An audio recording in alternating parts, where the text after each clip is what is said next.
Hey everybody, I'm Chris Fafalius, and I'm the producer of Krista Makes a Podcast and the host of the One Hit Thunder podcast. And I'm Matt Kelly, host of Horror Movie Night and the producer / the head of content for the Geekscape Podcasting Network. Between the two of us, we have, believe it or not, 25 years of podcasting experience, and we want to help you start your own podcast. We know podcasting, and we want to share that knowledge with you. So whether you're new to podcasting or you want some feedback on your currently active podcast, we want to help.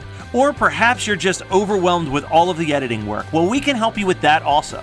You can check out our website at weknowpodcasting.com for more information. We're excited to help your podcasting dreams become a reality.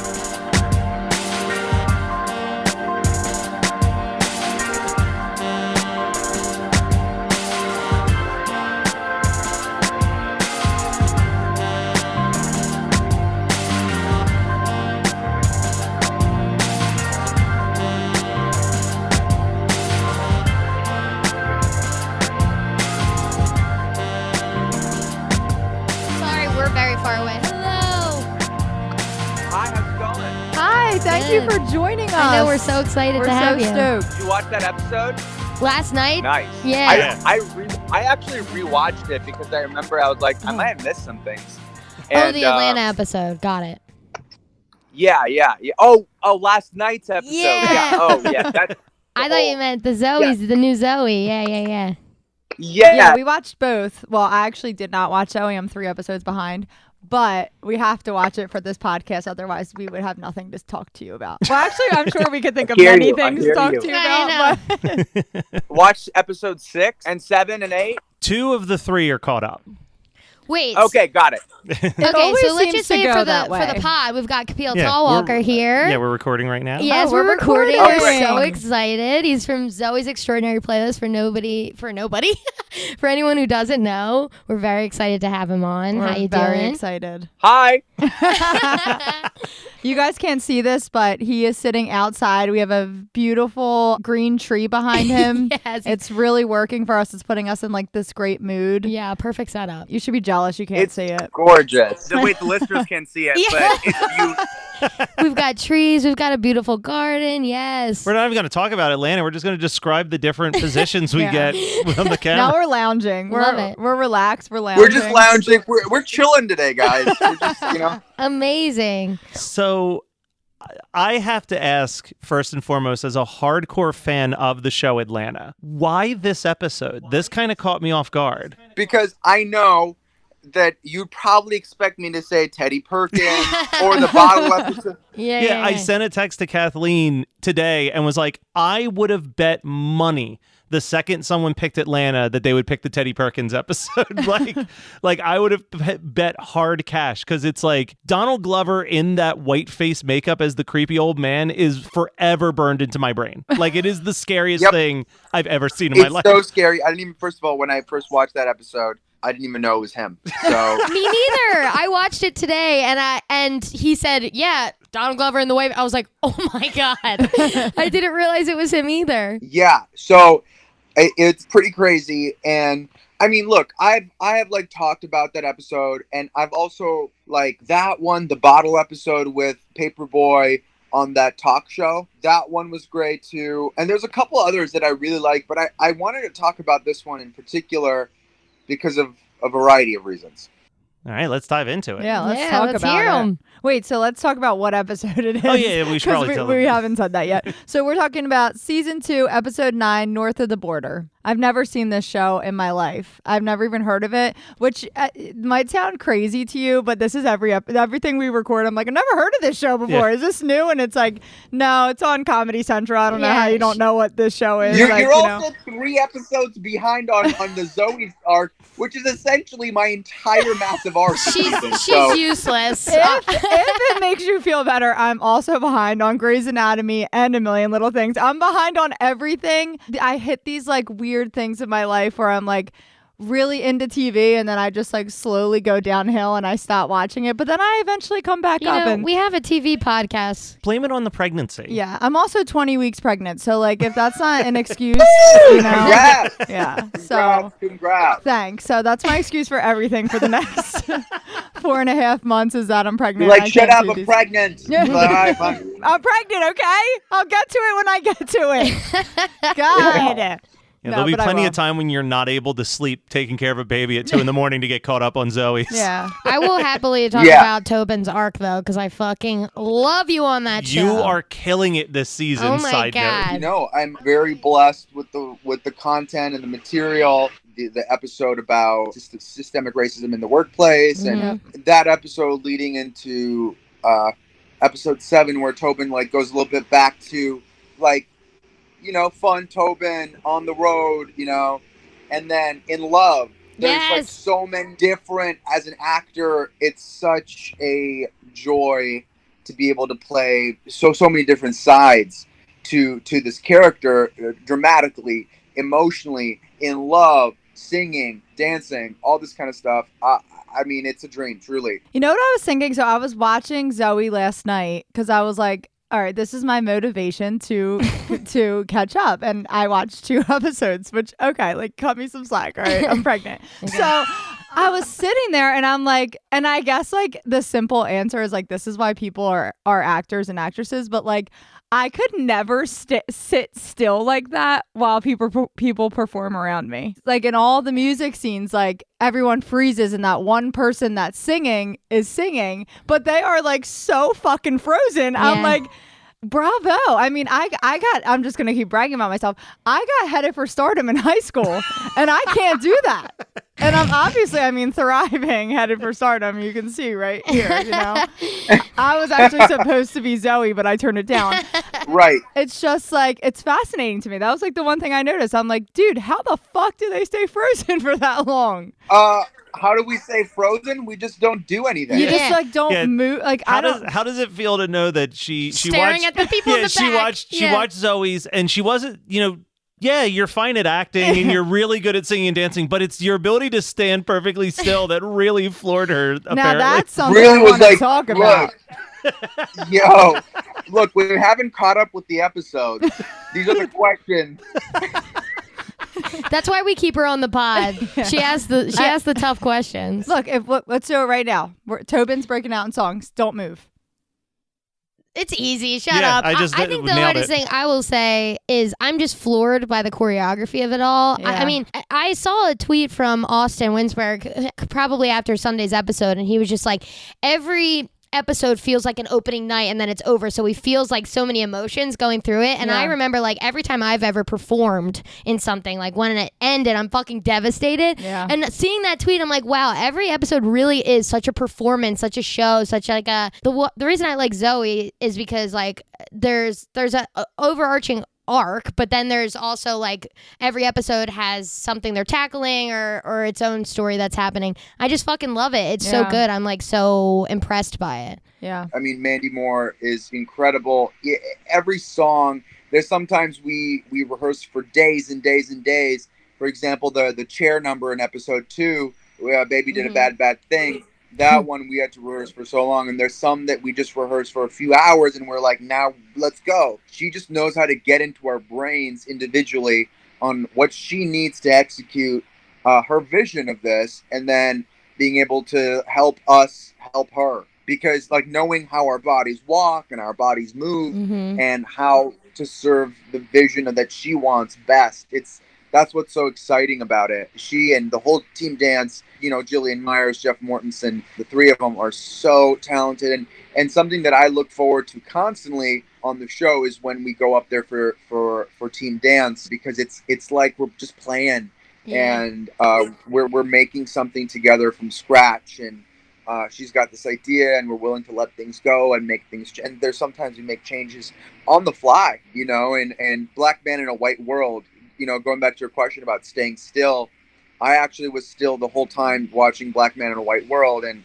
good thing when I was frozen, I was facing John and I was able to watch all of it. It was beautiful. Yeah. Like just to watch a colleague of mine just crush it Yep. in such a big way. And it's like those are moves that his body naturally gravitate towards. And then with Luther and Mandy working together, they made that song so incredible. So props to the whole team. I can't speak highly of them enough. Yeah. Yeah. Yeah, that was the episode I watched last night, and that is a powerful ass episode, and it's so good. We were talking about it before you came on. It's incredible. Like, I don't even really have like words for it. Like, it was great. I loved it. And I think it was a story that needed to be told because obviously we've got 3 white as hell people and sitting here hosting the show. So like it's important to have those perspectives that we may not have ever even been able to like television, music, podcasting. It's such a great way for these voices that we would have never really had a way to hear that side of things be explained in a way that we can connect to and relate. Yep. And I think Zoe's did one of the best jobs at showing us that. Mm-hmm. As an actor, wonderful thing to be able to, do, to be able to go from comedy masked by pain to drama to an intense emotional arc back to comedy to singing. It's just it was so artistically fulfilling. And then also the fact that Austin consulted all the people of color that were involved in the creative process of it to make sure we got it as right as we could. I mean, there's that point where we just have to let go and be like, all right, we've got to let go now. Like, we can't keep controlling over this. And then I just felt so heard during that process. And I've known horror stories of people, doing something like this that they weren't listened to and they weren't heard, but it was so beautiful to be part of this. And, it helps me say that this is something I really stand by and what we made and I'm proud of. Yeah, Tracks of My Tears was fucking amazing. It was beautiful. We love that number for you. And especially because I like that you said that. Tobin's character is a goof. Like, what's the one line? I fucking loved it. We've done 2 Zoe's episodes. You can go back. There's receipts. I'm like, more Tobin. And then the delivery of, sup, Zoe, death becomes you. Love the sweater. And the high five just fucked me up. I was like, yes. That's my favorite line of the episode. But then it's so nice to see, that the Reckoning episode was so, like Julie said, important, and I loved your arc through that. And then I do like the Sixpence None the Richer stuff. When you see that you're probably gonna end up with Mackenzie, I was like, yes, like give me more of that. We love that. And then the reprise at the end when everyone's just like flirting during the Sixpence None the Richer reprise. I'm like, we'll see if that happens. No. The thing with the most fun that I have playing Tobin is that you get lines on a page that are like, death becomes you, love the sweater. And I know that if something doesn't work at the table read, it's going to get cut. When I get it, the hardest I work is the night or 2 before the table read, because I want to make the jokes work through my artistic vehicle, right? And sometimes there's very little that I need to do. It just works as it is. And sometimes I get to have a little bit of creative freedom with how I choose to deliver it. And I just knew that if I didn't be as cheeky with that line as possible, it would fall flat. Yeah. It would be mean. So thank you. And some of my favorite lines are the ones where I'm playing against the choice of the way the line is written rather than with the choice of the line. Right. Well, I'll tell you, I think Tobin's the only one who could have said that line. Yeah. Agreed. And I love that Tobin just popping in and out all the time is one of my favorite things of the show. I love it. And I'll tell you, Camille, once me and you were DMing because I storied something about you one time and you answered it back and we were going back and forth for a little bit. And I was like, this guy's great. Yeah, no, of course. Yeah. So I'm sure that we'll bring up Zoe's some more. Yeah, we should. I do want to get us into Atlanta, but I also... Apologies, the first show you picked, we literally just finished recording an episode on. So I do want to give you at least a quick second to talk about how much you love Succession. Because I'm a huge Succession fan, but I also love talking about Atlanta. Okay. Because as a person of color, that's a show that if it was based on like Indian American people, I would want it to be as real and as wittily made as Atlanta is. And the way the artistic elements, the way it's shot. I love everything about that I show. feel like it's very similar to kind of what Aziz was doing with Master of None as well, where it's not serialized television, really. It's almost like these individual sketches that are just snapshots of a day in the life, but it really allows Donald Glover's creativity to just go all over the place with like genre and storytelling and everything. Right. If you notice, there's two things in terms of the way it's shot that as you watch more of it, I want to point out because it's my favorite. I really love the way they use wide shots, use the location of Atlanta as almost like a character. So if there's someone's having a conversation, they'll show the whole house and then you'll like hear the conversation. Or sometimes they'll show a whole field and them walking in a field. And I love that about the show because sometimes we forget where they are and it's just like a constant reminder of where they're at. And that's what I really love about it. And also the second thing, I love how they use negative framing, which is like, you know, the thing where they do where they only like they'll have the characters on like one side of the screen, like the bottom left or the bottom right, and then most of the frame is filled with like other stuff. But the actors will be on like an edge of the frame. I love that because it makes you sort of feel how uncomfortable they are in the scene. So those are the two things I really love. And they use that really well in this episode, North of the Border, when Paperboy is sitting on that bed with the girl who is like obsessed with the blood and the alligator. And he's like on the edge of the bed. And the way they've shot it is like they're only in one small quadrant and the rest of it is just this girl's bed. Yeah. And Atlanta uses so many of those shots. And I just think it's just beautiful storytelling. And it just because it makes you feel like I'm uncomfortable watching this, you know? That's one reason why I wanted to take that up. And the other reason I wanted to bring this up is because of the way they juxtapose things like the Confederate flag in the back of that conversation with two dudes talking to a fraternity in the South that idolizes them and then are trying to fit in but have the Confederate flag behind them. Yeah. It's crazy to me.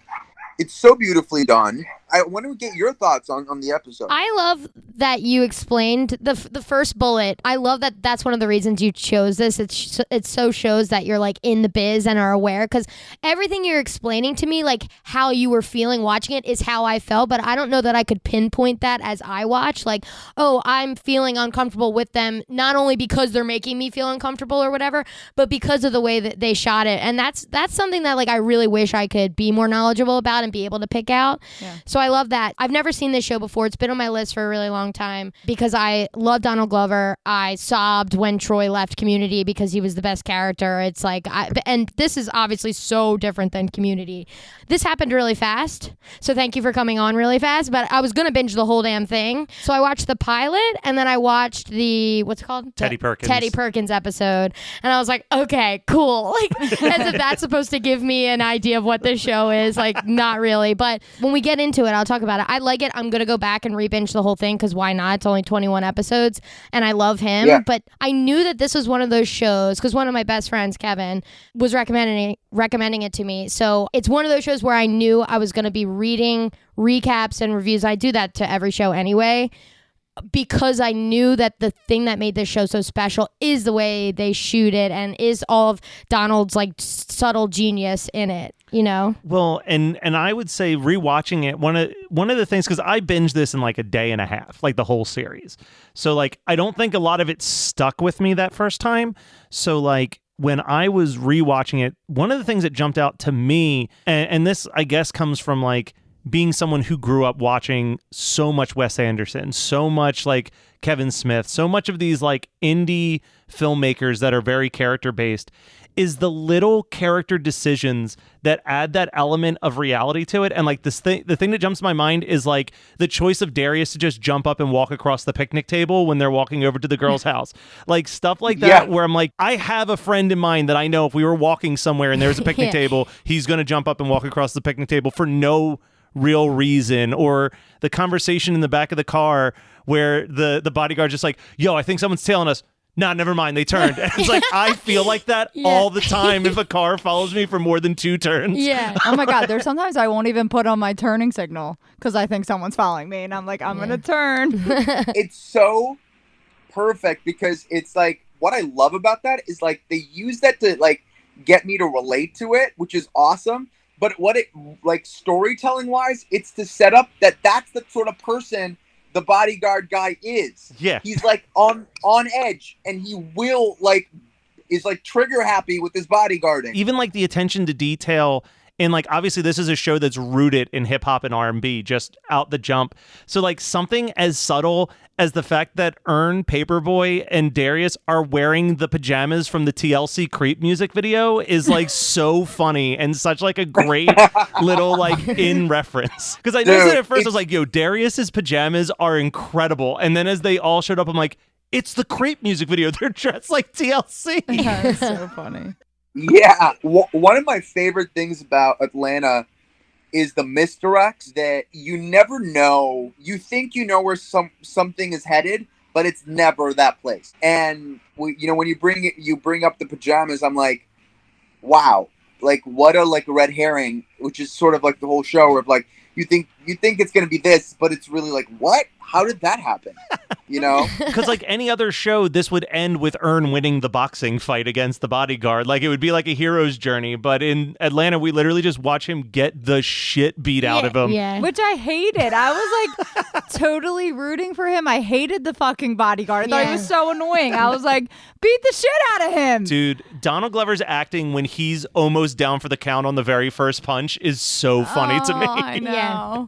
It's sad. And then he just gets back in the car, completely defeated. Did you notice that like they had a really, really wide shot of Ern tining the car and then like just at the Atlanta woods behind them? I fucking love that shot because it's like, wow, look how minuscule he is made to feel because of this moment. Mm-hmm. And I don't know if we would ever like feel that if we just had a standard like over the shoulder shot and then him on the ground like close up. Yeah. And you see from a wide like angle of how that looks like, and I was like, whoa, that is awesome. I also the like film nerd in me watched that scene too and was like, I have a feeling they stole this shot. Oh, for sure. Yeah, like, What do you mean by that? so sure. stealing a shot is like you don't pay to use the location, so you have to film from like a far distance so that people don't realize that you're filming anything.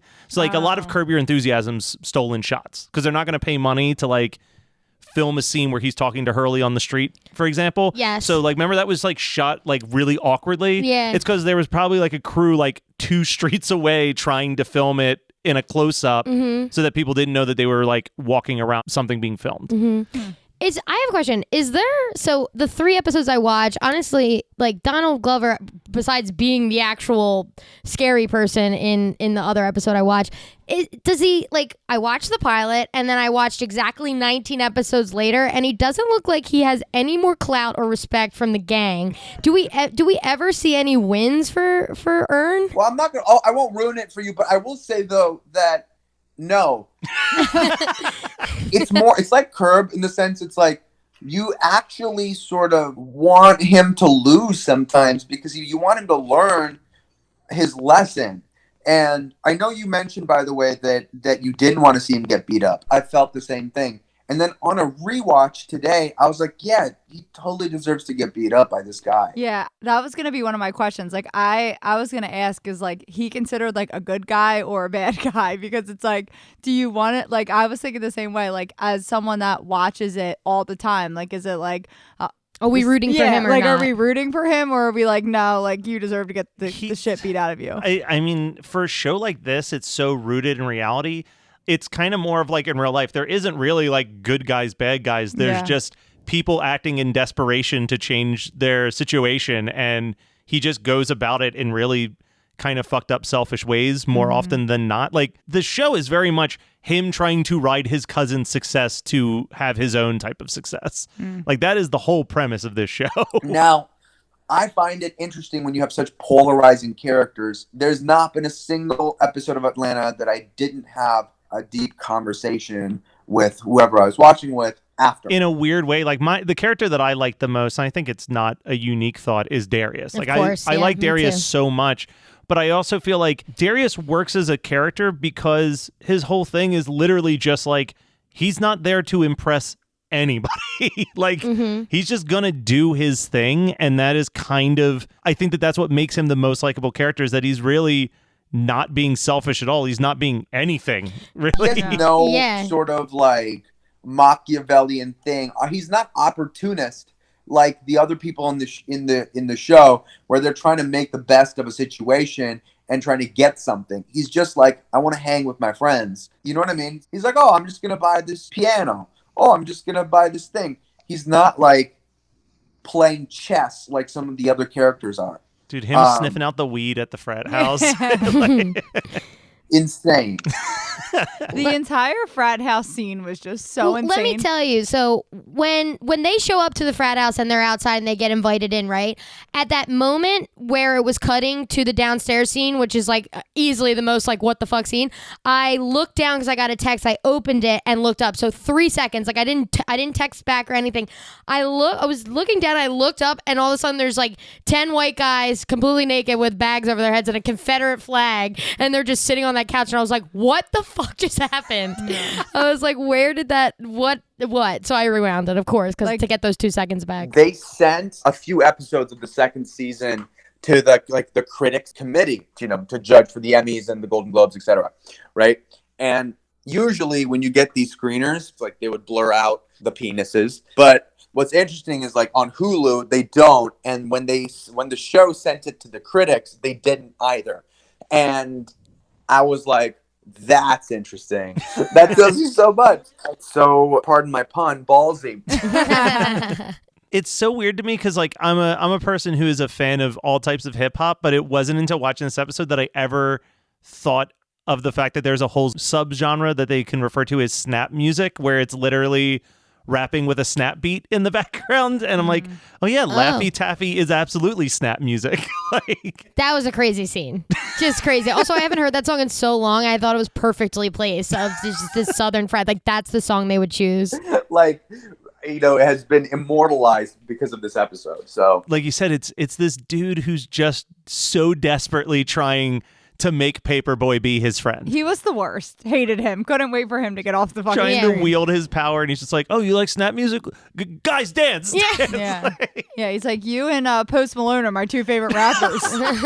I find it so, like, it's like that guy turned around is such, like, a chody dude, and then turned around and then uses his like fake power that he has to like. It's just, it blew my mind. I'm like, this guy's desperately trying to fit in with these rappers while having a Confederate flag behind them, and then also like then on a dime flipping to wield this power that makes him feel like a king for 2 seconds.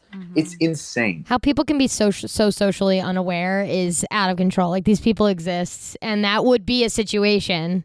That's insane. And I hate that. I hate when, I hate watching hazing. I know. Oh, it makes me, physically ill. And I was kind of the same as you. Like, I looked down and I looked up and there was just 12 penises on my screen. And I was like, ew. I don't want to look at this. So for that scene, they're observing this, right? They're observing what's happening, and they're being pretty fucking chill about how, unchill this should be. Because in the pilot, I mean, he tries to kill the guy. There was gunshots, you know what I mean, in the pilot at the end, whatever. They're freaking out. It seemed out of character for Al to just be that chill and just be soaking in and being like, this is out of control, but I'm just gonna let this happen. Is that normal? Did they work up to that? Doesn't he get in trouble with the law or something? He's on probation. So he already has to sort of watch himself, but then it's weird because helps his cred. Well, I actually as a viewer wanted to know a little bit more about that and how that was going to unfold a little bit. So that leads into, now that we're talking about, I'm remembering that also leads into the episode with his barber,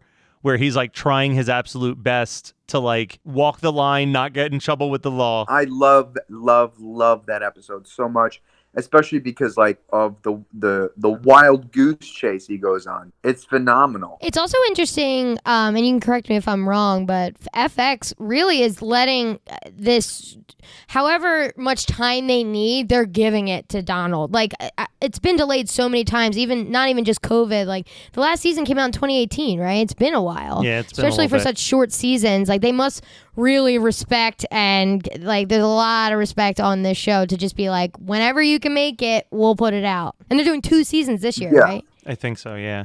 Yeah. The network knows they have a golden hen here. Yeah, they really I mean, Dave is on FX too, right? That got a lot Yeah. of good buzz. I don't think that Donald Glover would want to just do a season 3 for the sake of doing season 3. Like, he would do a season 3 because there's more stories he wants to tell or more genres he wants to experiment. And like that, again, like when you watch a bunch of the episodes, it is really fun to have like you said, like the Wild Goose Chase episode with the barber is like basically like any type of screwball comedy from the 30s. But then you've got like Teddy Perkins, which is undeniably a horror movie. Like I said to you, Yep. it's basically Donald Glover doing a Jordan Peele movie. Yeah. Like, so like letting them experiment is so cool. What I truly love about the whole show is that every episode is like film school in a can. He doesn't follow like any sort of like act structure even. Sometimes the entire episode is spent at a restaurant in a conversation. Sometimes it's like crazy multiple locations. It's just insane to me. You never know what's going to come out of every single episode. So, I really hope we do get a 3rd season out of it. I mean, there's so much content out there, it's hard to keep it fresh, so good for him. Good for I him. hear you. I will say there's 2 moments I want to just shout out that I was just like, yup. The feet prints on the ceiling, so fucking funny. And also the actual scene and how they shot her getting yeeted down the stairs by him, like slow-mo, and the song in the background. I was like, okay, obviously this isn't funny, but this is also very fucking funny. Like, it's so good.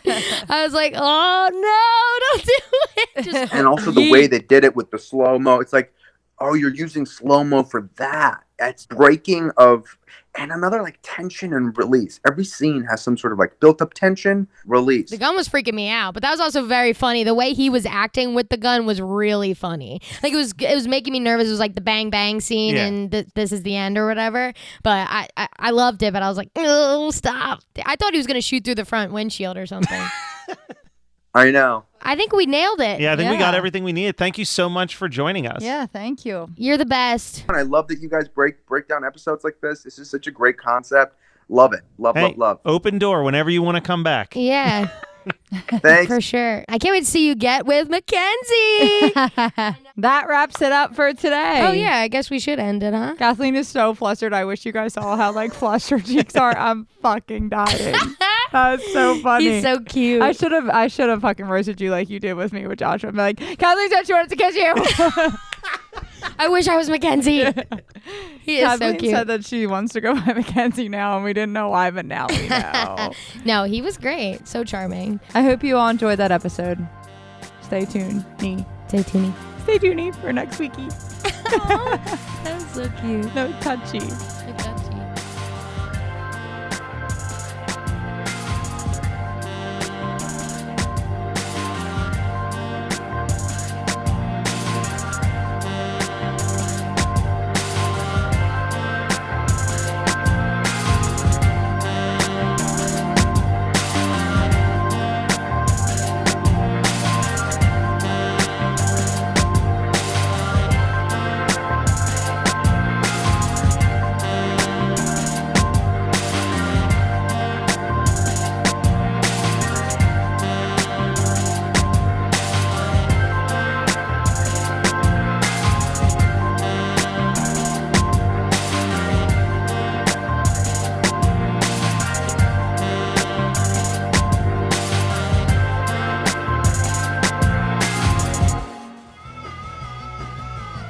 You're listening to the Geekscape Network.